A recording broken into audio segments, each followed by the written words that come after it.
What if I told you that the most prolific art thief in modern history didn't do it for money, but for love?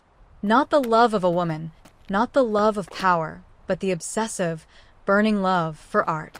This is the story of Stefan Breitwieser, a man who stole over 300 works of art, worth more than $1.4 billion, and kept them in a cramped attic bedroom, because he simply couldn't bear to live without them. But it all came crashing down with one reckless move, and his mother's fateful decision that stunned the world. Welcome to the tale of the gentleman thief, the art world's most dangerous romantic. Born in France in 1971, Breitwieser wasn't raised in wealth. He wasn't even trained in art history.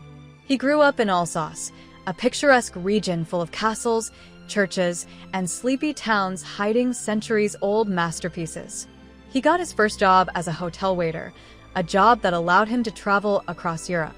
But there was something more inside him, a desire to possess, to admire, to own beauty.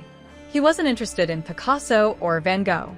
Stefan fell in love with the old masters, Flemish still lifes, Renaissance portraits, Baroque sculptures. The kind of pieces most of us walk past in museums without a second glance.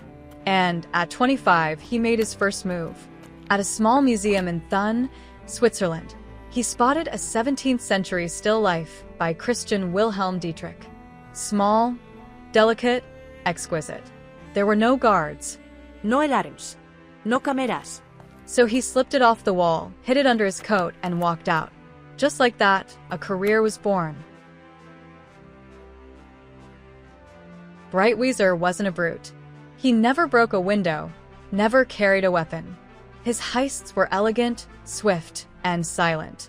Over the next 7 years, he traveled through France, Germany, Belgium, Switzerland, Denmark, and Austria, stealing from museums, castles, and churches.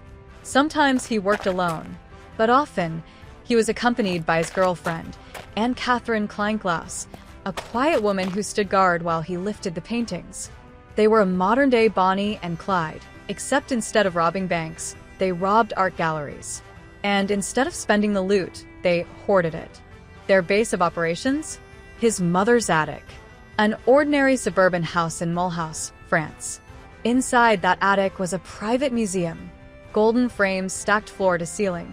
16th century ivory sculptures nestled between 17th century Dutch oil paintings. The air smelled of linseed oil and forgotten genius. Breitwieser didn't sell a single piece. He'd sit for hours, staring, memorizing brushstrokes, weeping at the elegance of the human spirit captured on canvas. In his own words, "When you see such masterpieces, you are moved. The pleasure of having them is indescribable." As his collection grew, so did his confidence and his carelessness.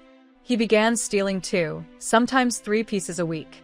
In one daring heist at the Brew Museum, he stole a 400-year-old silver inkwell, a Renaissance tapestry, and a Baroque sculpture, all within 15 minutes.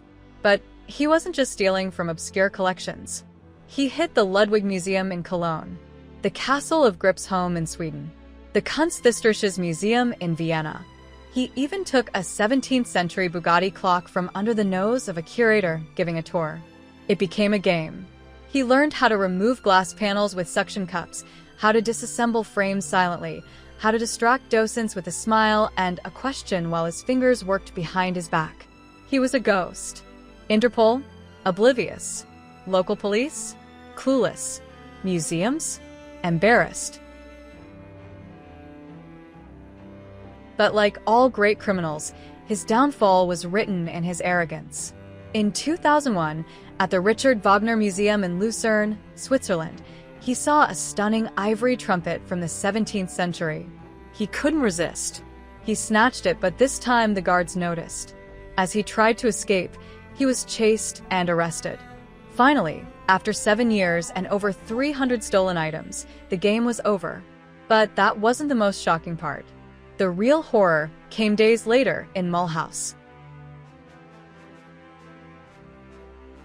When police searched his mother's home, they found nothing. No attic museum, no old masters, No golden frames. Why? Because in a fit of panic, his mother destroyed it all. She dumped oil paintings into the Rhine-Rhone Canal. She took priceless sculptures and hacked them into pieces with a saw. She shredded sketches, burned tapestries, and threw relics into the trash. Over 100 works of art, gone forever. It was one of the worst cultural losses in European history, and she did it to protect her son. Breitwieser later said, "The destruction was as if I'd lost a part of myself." He was sentenced to 3 years in prison in Switzerland and later 6 more months in France. That's right, after stealing $1.4 billion in cultural heritage, he served less time than most white-collar criminals. Why? Because he never sold anything. Technically, under French law, he wasn't trafficking, he was just a collector. A very illegal collector. He was released in 2005, but he couldn't stay clean. In 2011, he was arrested again for stealing Roman coins and antique weapons. In 2019, police found stolen paintings in his home again. The obsession never left him. Today, Stefan Breitwieser lives in obscurity. But the art world hasn't forgotten. Over 110 pieces have been recovered, but 170 plus remain missing or destroyed. The full loss may never be calculated. Yet, he remains a paradox. A thief with refined taste. A criminal with reverence. A vandal whose heart ached for beauty. Some call him a monster. Others call him a tragic romantic. But one thing is certain. He saw art not as a commodity, but as something sacred. Something worth risking everything for. What drives a man to steal the world's beauty and hide it in an attic? Love? Madness? Obsession? Maybe all three. Stefan Breitwieser reminds us that the line between passion and destruction is razor thin. And when crossed, it leaves behind a wake of beauty, loss, and mystery. Subscribe if you want more true crime stories like this. Drop a comment. Is Breitwieser a villain or a tragic hero?